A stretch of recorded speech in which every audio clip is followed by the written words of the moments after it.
Hello,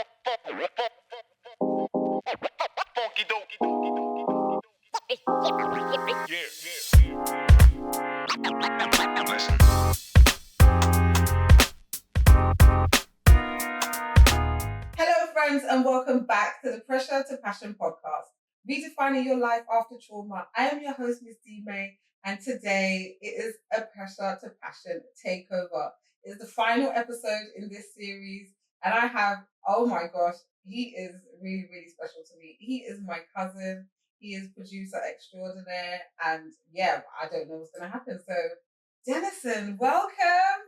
Take notes. Take notes. Yeah. Thank you. This is an honor being here, man. For real.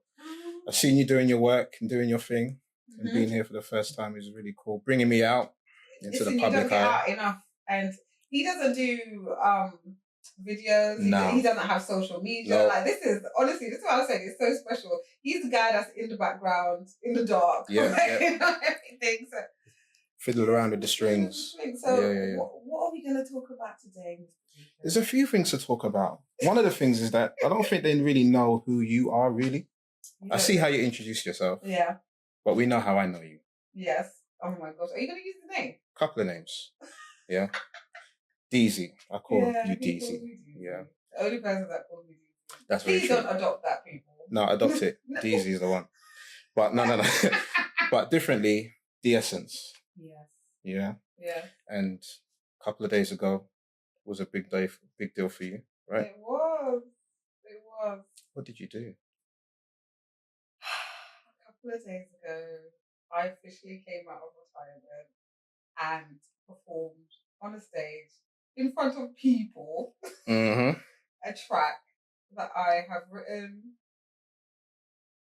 for Black Women Rising, and it was absolutely incredible. There's so many things that I can say about what happened, but that's what I did. I came out of retirement. Yeah, I came out of retirement.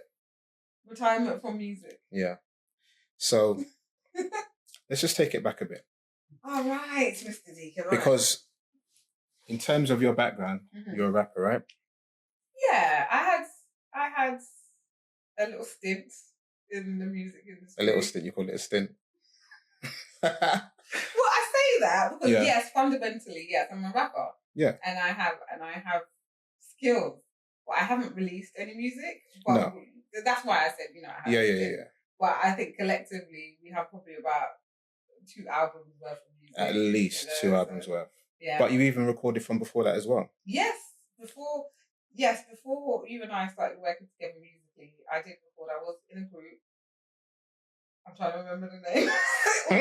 we were 2 groups. So Rough Justice, and then we became Deviants. Yes. When we added people to the group. Yeah. So the two so I met some guys who are my bona fide friends to this day. Met them through a friend, through a youth club. And they were looking for a female rapper. Yeah. And this time I'm in school. So how many years we're talking now? Oh, Denison, I'm over 40, so it's 31 years ago, okay? Right? So I met them when I was in secondary school. Yeah. We just used to go to the youth club, back in the day. Yeah.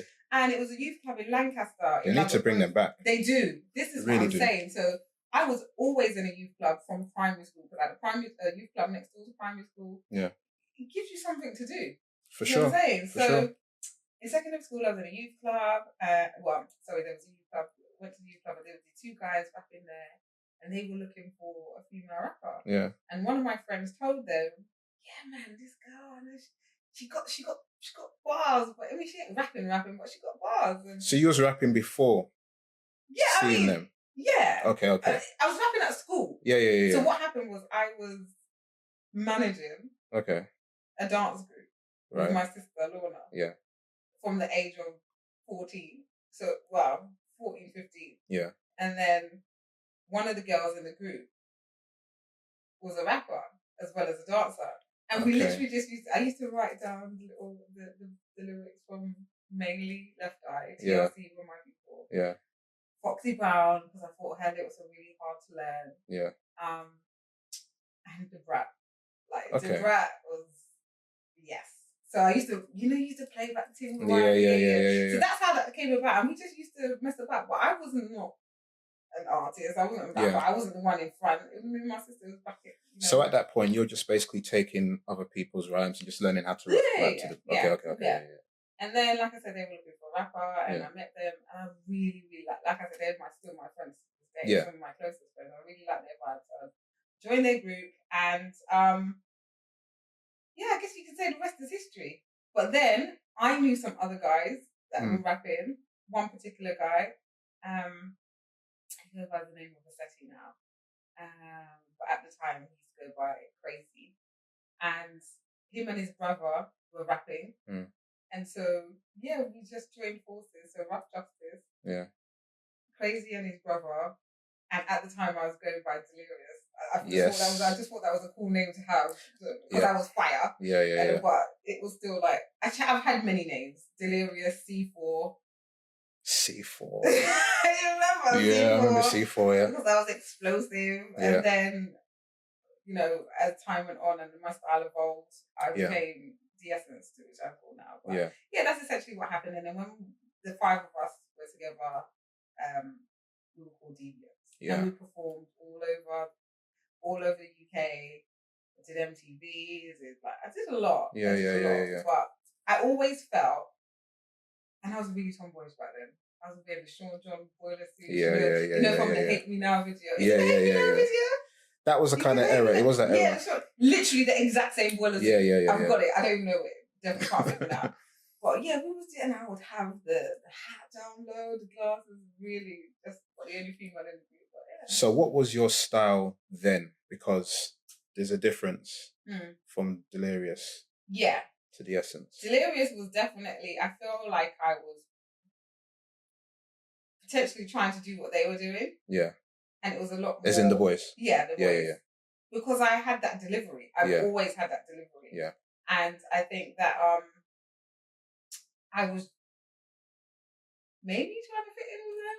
Yeah. And deliver like how they did. But I could do it. I could do it all. So it was more hardcore hip hop, I guess you would say. However, still to this day, I've never been a person that uses profanity.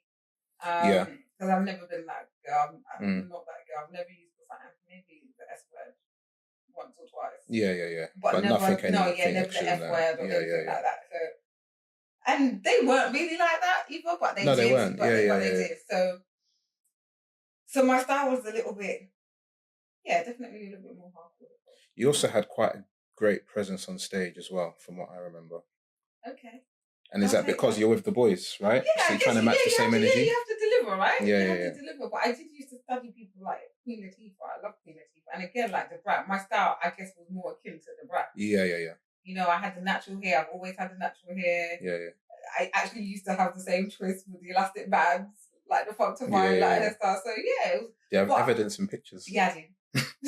We might insert them here. Okay. Never know. It depends if I can find them. All right, But also, my comparison was always who? Missy. Why? I must tell you. People used to think, how on earth I don't know that I used to look like Missy. And you did. You did? Why you did. So because I used to dress in the Adidas tracksuit all the time. It helped. And I still love Adidas. Look, I've got Adidas on today. I'm an Adidas girl all day. So I used to wear Adidas all the time, and I was a lot bigger when I was younger. So I think people just felt like it fit. However, my style wasn't Missy's style. No, it wasn't. In terms of rapping, but I guess my look was Missy-esque. But this is the era that we're in. We always find that if there's any sort of familiarity, whether it's looks or sound or whatever, you're just going to try and attach it to something, innit? But I don't think I was comparable, to be honest. No, not rapping-wise. I don't think so. I don't think there's anyone. No. In terms of style. So I have a question. Like, you went through a series of names. Was there a reason as to why you changed your names in those periods of times? Yeah, because I felt that the names they matched my style at the time. Okay. So as you grow, like I started rapping when I was 15, 16. I'm going to grow, I'm going to evolve. Yeah. And then I will change my name. Yeah. Again, like I hadn't released any music, so I could change my name as I wanted. True. Yeah. So I changed my name based upon how I think that I felt at the time. Okay. Because it's an interesting part because I met you at C4. Yeah. Right? Yeah. At that time, I don't think you were rapping. You was kind of like taking a break. I'm not sure what period of time that was. Can you explain that? I don't know. I wasn't rapping. I had left the group by then. Yeah, that's what I mean. So in that period of time, you wasn't rapping. Yeah, and I left the group because I can't remember why I left. Yeah. But I feel like we just naturally. I just felt like it wasn't representative of where I was in my life at the time, and they were rapping probably about stuff that we just naturally grew apart. We all did different things. Like Crazy did the solo thing. Yeah. Rough Justice probably did their thing. I, was gonna decide whether I was gonna do my thing or not. Yeah. So, yeah. Okay. So at that point when I met you, I remember I was playing tracks to people, just getting people to get an idea as to whether they liked it or not. In the schoolyard. In the schoolyard. Yeah. Doing the school run. That's right. And I played you some stuff. Yeah. You had an interest in it. But at the time, you wasn't rapping. No. This is what really shocked me. Yes, that's it now. It's coming back to me. So you wasn't rapping. No. But you alluded to the fact after hearing some of the stuff that I did, you told me, I rap, Yeah. What made you say that, even though you wasn't rapping anymore? Well, clearly, obviously, like, whatever it is I heard, isn't it? You just want the compliments. That's what you're looking for. This is what you're looking for, you know? If you don't know, what made you want to rap? Yes, no, but for real. Because like I said, you wasn't rapping at all. No, I wasn't. But there was something about what it was. I think it was something in the air. Something in the air. Yeah, it was at the time. Something in the air. That's the name of the song. Which never got released either. Never got released. Might play in the background. That never got released. Yeah. But I think it was clearly I liked what I heard. And it probably resonated with me more than anything I had ever done previously. Yeah. That's probably what it was. So you came to the studio, which was my bedroom. Yes. As everybody has a studio in their bedroom. All of the stuff we did was in my friend's bedroom. Everything we recorded. Like, I'm so used to that environment, the bedroom studio. And it's so funny because I don't know about other producers, but when you have a studio in your bedroom, I'm a bit wary about bringing females into my room. Just because of the kind of impression you can make. Yeah. But anyway, you came. Yeah. You saw. I have to clarify something here though. Because then people, obviously I introduced you as my cousin. So we found out we were cousins later on. Oh, yeah. Because now I'm thinking it's weird. Yeah. That's true. That is true. So, we haven't known each other since birth. No. Put it that way. We met each other later on in life. He played the song to me. Turns out we were related. So, So which was crazy. We're making that very clear. Yeah. So, So the first time you came to the studio, played your track, which was Something in the Air remix. Part 2, Part 2. Yeah. And that was your first time you rapped. So what was the time from you rapping then, from the last time you was on the track? Oh, you're asking me things I ain't going to remember. I feel like it was probably about more than a year. Okay. Yeah, more than I don't remember. Yeah. I keep my brain now, mate. I don't know. I'm only intrigued just because we've come to another situation which we're going to talk about. Oh, right, okay. Yeah. Which is you wasn't in action. You did a recording. How did you feel doing that? Do you even remember? What, when I did Something in the Air? Yeah. No, I felt like the tune was hot and I was like, oh yeah, okay. Yeah. I still got it. Yeah, for sure. That's how I felt. Yeah, and then began our journey. Mm-hmm. Right? Into our musical partnership. Yeah. He's the Timberland to my Missy. He's the Timberland to my Missy. And my Missy to my Timberland. But what's so funny though is that we went through a series of transitions in terms of the style, right? Because I think at that time I was just making your standard beats, but not live instrumentation. Yeah, and I was in a different direction. Yeah, but I was playing with live instrumentation, but I just didn't think that was your field. But what type of music was you into then? I was listening to a lot of neo soul. Yes. That's what I was influenced by. See, it's funny because yes, I'm a rapper. People say that, but I don't actually listen to a lot of hip hop. No, you don't. This is the thing. I don't actually listen to a lot of hip hop. Neither do I. So I know I have skills and I know I can put rhymes together. But I don't study hip hop to that degree. Right, do you understand what I'm saying? Yeah. So I tend to not, because one of the reasons I listen to hip hop or I guess mainstream hip hop artists is because of all the profanity. and necessarily some of the Okay. stuff that they speak about. Yeah, So yeah. I'm very mindful of so I will be listening to the KRS ones or the Crims or whoever or the Commons at the time, but they still use profanity. Yeah. However, the subject matter is probably a lot better than The usual. The usual stuff. So I think that's what it is. So it's not that, and even with the female rappers, I could easily listen to Left Eye, easily listen to The Brat at times. Yeah. Foxy Brown, depending on who she's rapping with, if it was a firm thing or different style. But my point is, I have always been mindful of the stuff I take in. So my influence in music doesn't necessarily come from hip hop. Do you understand? So I listen to a lot of neo soul, a lot of jazz and live music. Like my thing to this day is I love being in a concert situation or a jazz cafe situation or a jazz refresh situation and feeling the music through my whole being. I love hearing the drums. I love being able to hear all aspects of the instrumentation in my head. So that's what I was feeling at that time. Okay, so that's where that came from, to want to be a part of and have that kind of a sound. Yeah, I needed it to be different to what everyone was doing. Yeah. Which was really cool for me, which I will say because it was a challenge, because I think we went 12 or 13 tracks in.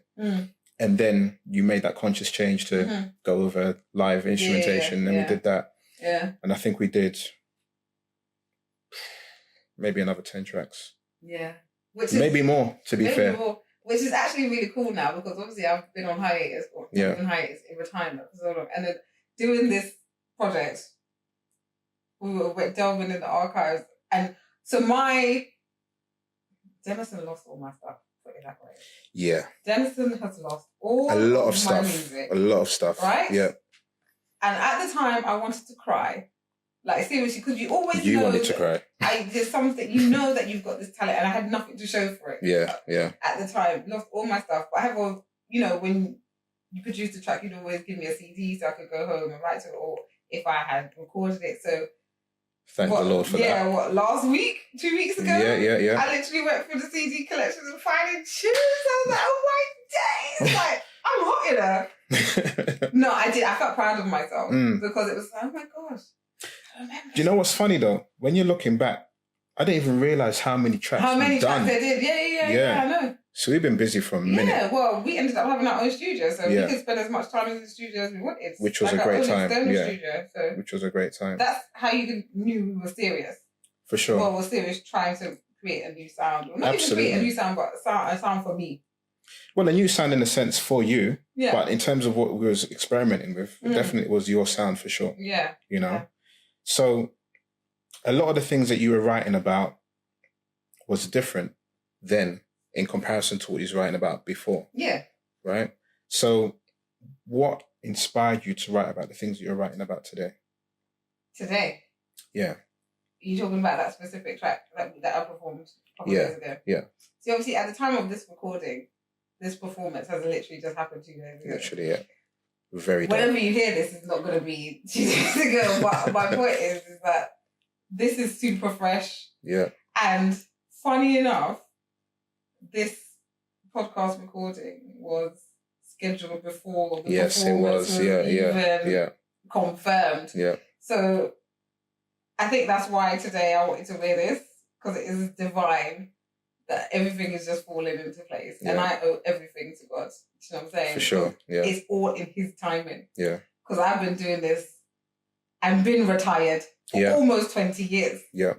And for this to be happening, for this podcast to be scheduled for this day, having me done the performance 2 days ago. Yeah. Right? Which wasn't in the plan. Which was not in the plan. This is not in the plan. No. And what inspired me to write about that track, to do that track. So, clearly, people, this podcast is called Pressure to Passion, Redefining Your Life After Trauma. And throughout the series, I've been talking about the different types of trauma and specifically my trauma. But Black Women Rising is honestly what inspired me. The song is called Black Women Rising, the anthem. That's what inspired me. Yeah. I think you and I have had conversations about this. Yeah. And when I wrote the song and I came to you, Oh, yeah, it's okay. Your first instinct is like, what, we back, DZ, we back! And I was like, no, Denison, calm down. No, I'm just I've been waiting for this woman to come back. I just, calm down, Bridget. I just wanted to write the track for the charity because I just feel like they've done so. I don't know how I would have got through my cancer diagnosis. Yeah. And my journey without the sisterhood of Black Women Rising. And I just wanted to give them something. Yeah. I just wanted to give back to them. Yeah. And you and I have talked about it. And I feel like you put it so poignantly where you say, it's taken my whole life to write 100%, yeah, for sure. For sure. We've written so many songs together, right? Yeah. But with this one... it hits differently. Yeah, but not just that. Just for me, you came to me out of the blue and said, this is what you have. And I had written it already. You'd already written it. Everything was done. Everything 100% me. And that's not normally what we do. You come with an idea or whatever, and we would do it together. Yeah, there's times we've written songs on our own. Yeah. But like with this one, it was just a little bit different. Like I said, it took you a whole lifetime to write this. Because for me, like I said to you at the time when I heard it, the cadence, the delivery, the story, the authenticity of it was just completely different, you know? And that's what makes it so special. And like we said a couple of days ago, when you performed it, you saw the reaction. Yeah, but Mr. Deacon, I feel you saw the power of the song before I did. Because the song wasn't intended to be what it is. Do you see what I'm saying? Yeah. When I wrote the song, I wrote it to give to the founder, Leanne Perot, as, like I said, a thank you. Shout out to Leanne, by the way. Massive shout out to Leanne. Yeah. I wrote it for Leanne, and it was literally just, you could say, a love letter from myself. Yeah. To the charity. Yeah, for sure. That's what it was intended to be. And then I think that as the process went on of me writing the song and it evolving to what it was, I was like, oh my God, I just want to be able to shed a light on the incredible work that they're doing. Yeah. And it's the only way I know how Yes. to support the best. Do you understand? Yeah. I've gone back to my roots. Yeah. I've been in retirement for almost 20 years. Yeah. I have not had the inspiration, inclination, want, desire, need to write or do anything musically in that space of time. But this was in my soul, on me. And when I came to you with it and I said, well excited. I did. Like I said, check yourself. But I wanted you to produce the track, which obviously, unfortunately, couldn't happen at the time. A lot of things going on, Yeah, a lot of personal stuff happening. So I had to go out and find a producer to do the song, which in itself was, I think, the hardest challenge. Yeah. Because it needed the right music. Absolutely. To be able to deliver how it needed to be delivered. And I remember I was helping you with the process of that, right? Yeah. And again, my background when it comes to you, you know I'm very, very passionate when it comes to you. So the delivery and the packaging of what it is that you had to say was really important to me. Yeah. So the thing that I was saying to you is whatever it is that you pick, I'm not involved, fine, can't do it right now. But listen, let me be a part of the process and help you make sure that you got that right track. Yeah. So we went through a couple of them. Yeah. We had some. Didn't work. Some dud ones. Yeah. And no disrespect to them, but at the end of the day, they were not invested as, because when you basically you're picking the beat off the shelf. Yeah, that's absolutely. what it is. But at this time, I went to a producer of Fiverr, like people do. Yeah. And I explained to him the premise of the song, sent him a sample of the verse. Mate, it just wasn't hitting. And I'm not saying that there was anything wrong with the beats. The beats were actually good. Yeah, the beats were decent. Actually pretty decent. If I was in another stage of my life, maybe. I was thinking C4 Delirious. Yeah, exactly. One of those artists. C4 Delirious. Yep, absolutely. But that weren't right for the essence. And it wasn't right for this particular song. Yeah. So I needed the production of this song to match my passion for it. Yeah, the emotions of the instrumentation of the song, to match what you're saying. So I hit up my black book, my little Rolodex of old contacts. Yeah. Could anybody help me? No. And it's not that they couldn't help me, But life, music, everyone's life, and everyone's doing their own thing. And also music, like production and stuff. Like you still got to put your hand in your pocket for some people. You know what I mean? And it's the time for me. I think that when it comes to doing music, there is that exchange of time that you can't get back. Yeah, of course. You know? Yeah, of course. And if you're not passionate about it, that's it. You're not going to put that time in. I had so many potential people, like really talented people, to be able to do it. So like, when you want it, and I'm saying, I don't want this. Like, that ain't gonna work. That ain't gonna work. Like, I'll do it for you, but you gotta wait 6-7 months. Yeah, I'm yeah, like, yeah, mate, yeah. I want it now. Yeah, yeah. I was saying, so, and the thing is, I didn't know what the urgency was, but I'm lying. I knew what the urgency was, because even you said to me, like, what's the rush? Like, you've never rushed the process before. Yeah. But I knew what it was. I knew what the urgency was. And then I finally admitted to you what the urgency was. Yeah, you did. That tomorrow's not promised for any of us. And it's not like, oh yeah, I feel like I'm going to die tomorrow, because I don't. Absolutely. That's not the case. But I needed it to be out of my physical being. Yes. I couldn't have it in my head anymore. Yeah. I needed it to be out of my physical being, recorded, and then it could be here for the world, regardless. Yeah. And that is what I felt a sense of urgency for. And then you understood why, 100%. why I needed it to be like that. Yeah. So that's why there was. So I started writing this like in May 2023. Right? We're in April 2024 right now. Yeah. So I did write it around May last year. Yeah. And it took me that long to find a producer to do it. I have a question for you though. Yeah. The writing process of that song. Yeah. How did that come about? Was it already in your mind? Or was it okay? So what happened? So I don't even know if I can't even remember if I consciously decided to write the song. I think the song came to me. Yeah. I think the song came to me. So then... That makes it even more powerful. Yeah. And this is what I'm saying. It's absolutely divine. Yeah. Again, I've been thinking about music. Yeah. Music is the furthest thing from my mind. Yeah. So I think the song it came to me, and I was like, okay, because I write to music. I'm not the writer that writes to nothing, whereas you can write to nothing. Yeah. I write to music, so I went, based upon what I like, I wrote it to What's the Renaissance. And do you know what's so funny? I listened to that song the other day and I was like, this song sounds completely different. Right. It's not even the same. No, it's not the same. It's not even the same vibe. But we switched it up. Yeah. A lot of things have changed on the track. It's not even the same vibe. So when I found that song, I was like, okay, yeah, I'm going to write to it. And I wrote to it. And that's when I sent it to you on the voice note and whatnot. And then it's just about from there.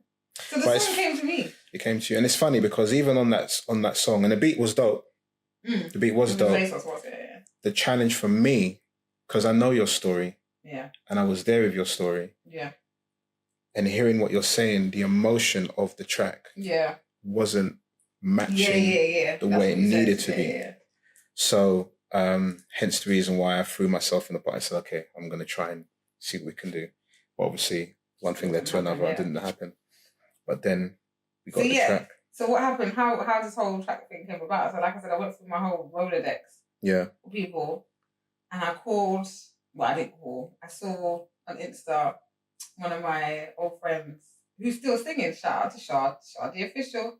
I think that's what Instagram is actually. Yeah. So I saw Shard. He's still singing, and he posted something of him singing. So I hit him up. I was like, "Yo, are you producing?" Like, cause me, I ain't got no time for producers. I got no time for producers. He said, "I just go on YouTube and just look up." I didn't even know that was a thing. This is what I'm talking about. I'm so far out of the game. Yeah. I didn't even know this was a thing.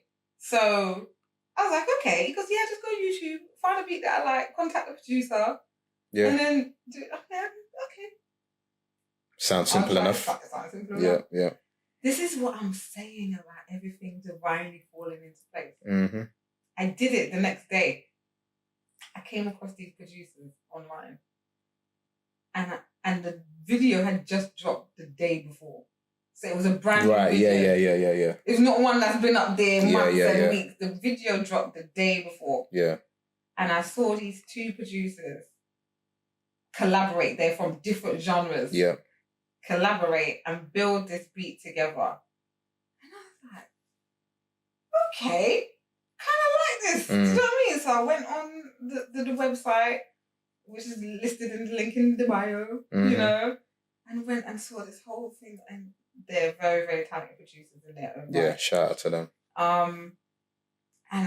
And so therefore, then I got invested in the song, in the beat, because I watched them build it from start to finish. Yeah. Right? I was like, okay, so I went online, I heard the beat, and I sent it to you. And I said, what do you think of this? And you're like, much better than the last. Yeah, absolutely. Yeah. So I said, what do you think I should buy it? Like, cost somebody's doing it. Yeah. I should buy it. Because yeah, let's buy it, let's do it. So I did it. And then it came to recording it. Could I find anyone to help me record it? That was the other thing. Yep. Again, it just came out by conversation. I was talking to one of my friends. And I just said, just in passing, yo, so how's Carl? How's your husband? He goes, oh yeah, he's cool. He's just producing. I was like, how did I forget? Yeah. You know? So mad shout out to Tippy General. I think that's sorry. I only know him by his government name. You know what I mean? I will link it in here. But I contacted him. I said, well, I asked my friend, like, do you think I don't record vocals? It's like, gee, I don't know what he does. Well, that's the thing, he doesn't record. And this is what I'm saying. Yeah. So I called him, we spoke, I said, do you record vocals? He's like, yo, we don't really record vocals, you know, that's not really minding me up on Juice saying, or we don't really record vocals, you know, I was like, that's a good impression, actually. It's good, isn't it? Yeah, it's not bad. It's a good one. So, but he goes, we'll try for you, I'm trying to try for you. And I goes, all right. And then so I had looked online about studios that I could potentially rent, because obviously we don't have our studio anymore. He's like, okay, yeah. He goes, nah, man, them just children are better than my song too. So just come back, we try and say, because I got a mic and all right, bring it back. Can work. Literally, we were talking about bedroom studios earlier. Yeah. This is the living room studio, because he's a producer. He don't have sound. We put up 2 mattresses. Yeah. Right? Put up a mattress on the wall, and I bought myself, actually this is second round I did, I bought myself a portable studio. Yeah. I recorded it in their living room. Yeah. And listen to it now. Recorded it in his living room. Yeah.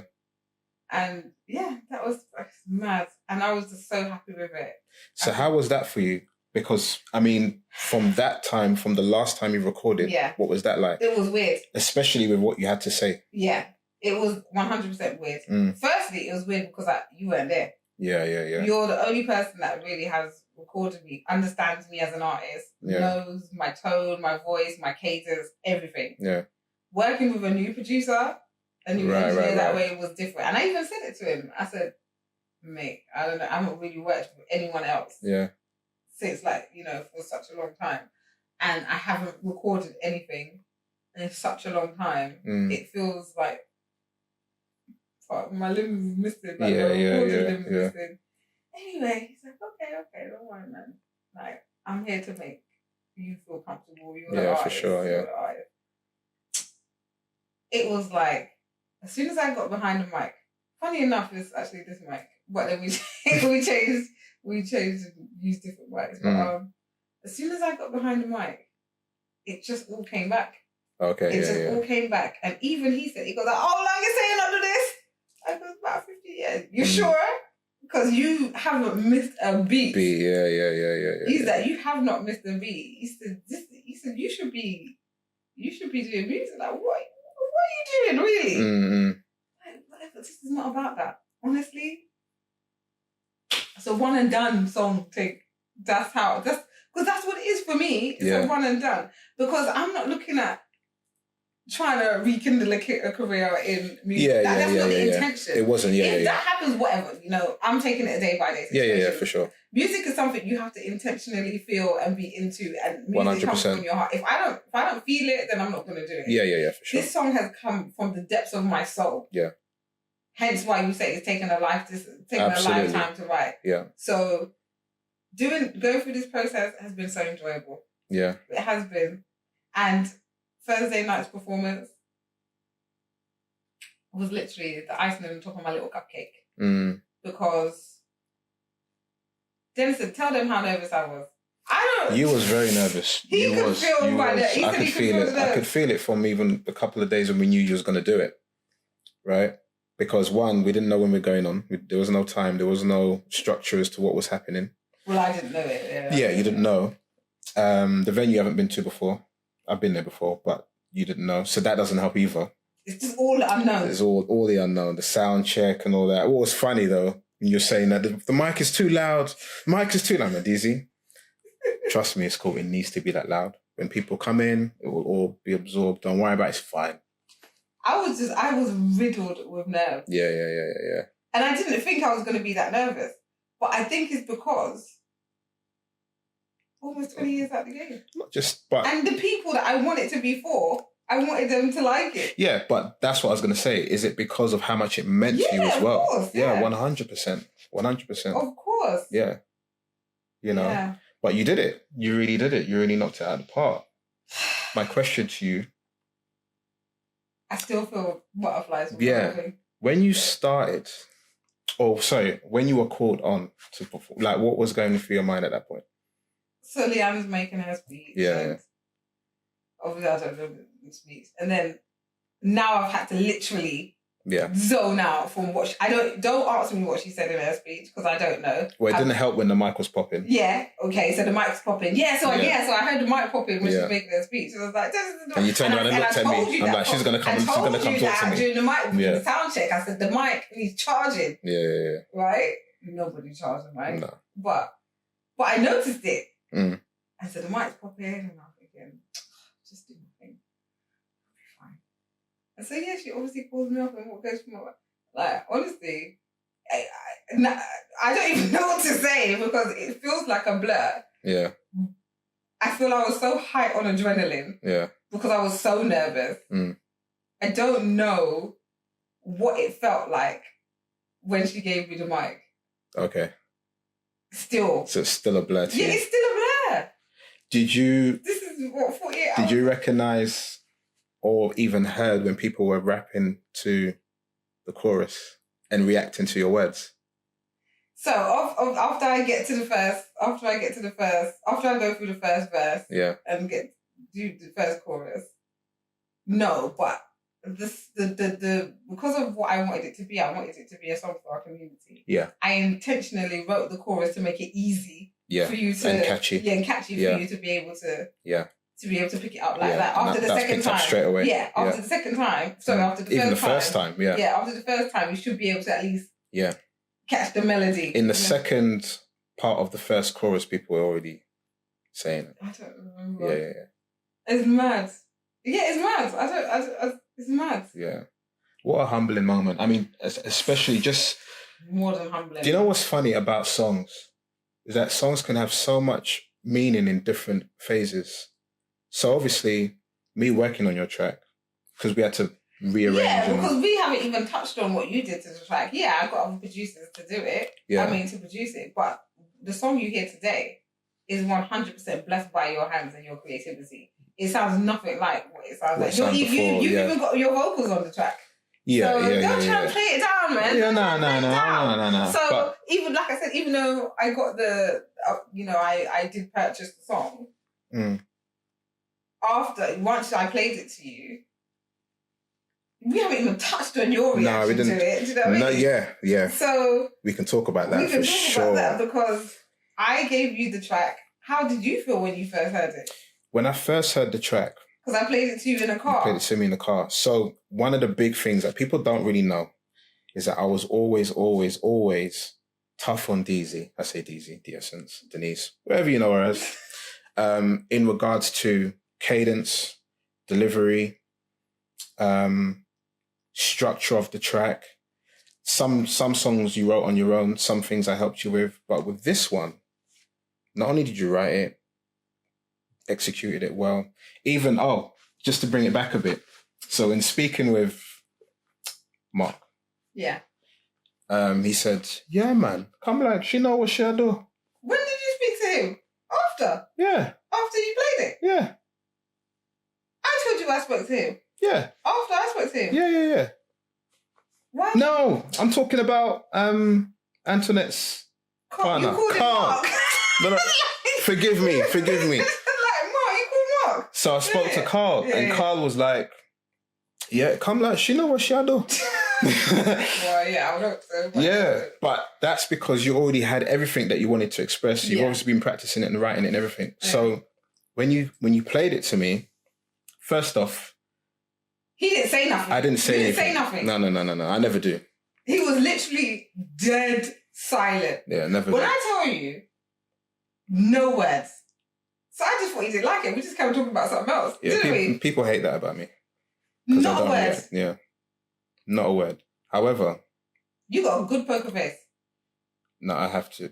Producers know you have to, because I'm there thinking you thought it was the worst thing you've ever heard in your life. No. That's what I thought, because you said no words. Yeah. And we just kept talking about what was going. Literally, we kept on talking. Yeah. So imagine this now. I play him the song, and you say nothing, and we literally carry on talking about. No, but we was deep in conversation. We was talking about something else, right? But I'm listening to you, but I got my producer and I'm listening to the track. Mm-hmm. But I'm waiting for our conversation to conclude. Yeah. And then we'll talk about the track. Yeah. So maybe that's what threw you off. Or maybe you were nervous. That's why you was talking, because you was talking a lot. Yeah. But anyway, hearing the track, like I said, this is why I always said to you, it took you a lifetime to write this. Because every single bar, every part of the hook, the cadence, the delivery, and what you were writing was so meaningful. And it caught me. It caught me off guard. It really did. Emotionally, right? Because everything was on point. And for me now, in my mind, in my producer mind, I'm like, okay, now it needs to be repackaged. Yeah. We got to make it make sense. Yeah.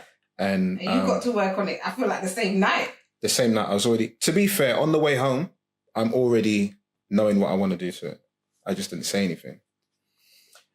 Because my thing is, let me put it together first. Yeah, but I don't even think you told me you were going to do anything with it. I just gave it. You sent it to me, innit? Yeah, in my mind, I said, yeah, I know what I'm going to do. Literally. And when you sent it back to me? There's a few things that were missing on the track. One, it needed your stamp that this is your song. Because obviously I've got an off-the-shelf track at that time, that point. Yeah. So we needed to... No, it was definitely hot. Shout out to them for sure. But it needed to be repackaged and made sense in terms of what you're saying, and it needed to be concluded and packaged into a song. And that's what we did. But it had to have the stamp, the De-Essence stamp on it. Yeah. You know, and to make it into it was a great track. My thing was to make it into a great song. Yeah. And you did that. Honestly, when you sent it back to me, I did. I literally had a tear in my eye. I could have had two. Oh, bless. But I did. I rang, I was like, oh my days. Now the song feels complete. Yeah. It wasn't complete before. And I didn't know that. Yeah. That's the thing. I was happy with it the way it was. Yeah. Until I heard what you did to it. Yeah. And it elevated it to a completely different level. For sure. Because remember, like I said, there was another production in my mind that I could hear when you're rapping to it. And the thing was, for me, it just needed that same emotion. Mm. And it hasn't. 100%. So again, execution-wise. I'm just so overwhelmed by the response. Yeah. The response from the people in the room on that night floored. Yeah. Has floored. And will probably continue to floor me. For sure. For a minute. Yeah. Like, I feel that you probably knew the gravitas of is that even the right words? The gravitas of the beat of the song. Sorry. The magnitude of what it could be, 100%. It was before I did. Because I was probably thinking smaller. Well, I knew it from... Or the impact of what the song would have. I didn't know. I knew the impact from when you wrote it to the first beat. Because it's your words I'm listening to. And I guess maybe also because of the intention of the song in the first place. The intention, 100%. I just didn't think it was... Yeah. But that's why I was saying to you that the beat needs to match. Mm-hmm. Once it matches in my head, I'm like, it's gonna create legs. It's gonna go. Wow. It's done now. It is done. And I am, And I'm just super grateful for these talents, for these people in my life, for me to be able to express myself in that way, because absolutely, it's the only way I know how, really. But you know, the beautiful thing about it is that, yeah, you're expressing, but you're talking for others who can't do that, what you do. Yeah. So when you're rapping, this is the part of the beautiful thing about it, is that when I'm watching the audience and you're hearing them react to your lyrics, it's feeling for them too. Because you are also not describing your journey, but everyone else's. And unfortunately, those to come. Do you get what I'm saying? So it's so impactful and so meaningful to thousands of people.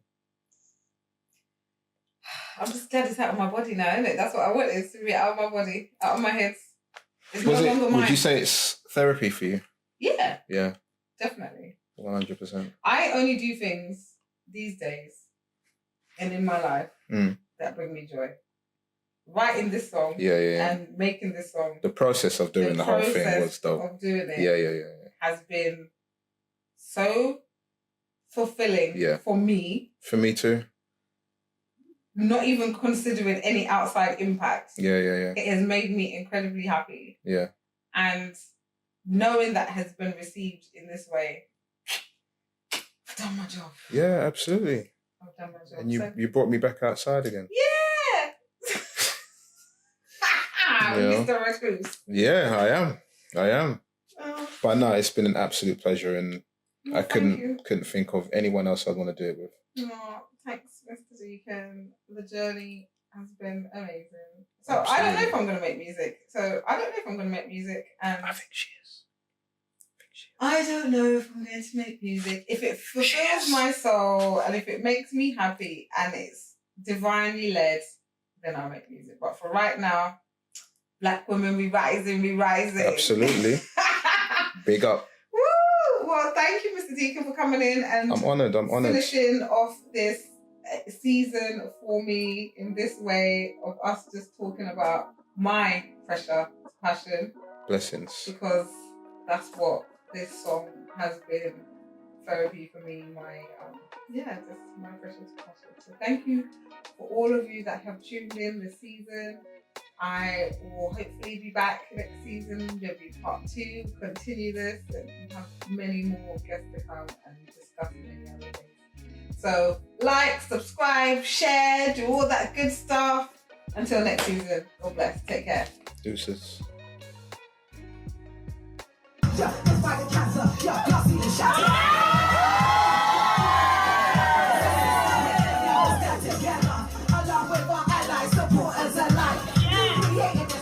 To divide, with power and yes, they change life. Under no illusion, it won't happen overnight. But every day we stand and yes, we may strive. Is this what it takes just to survive?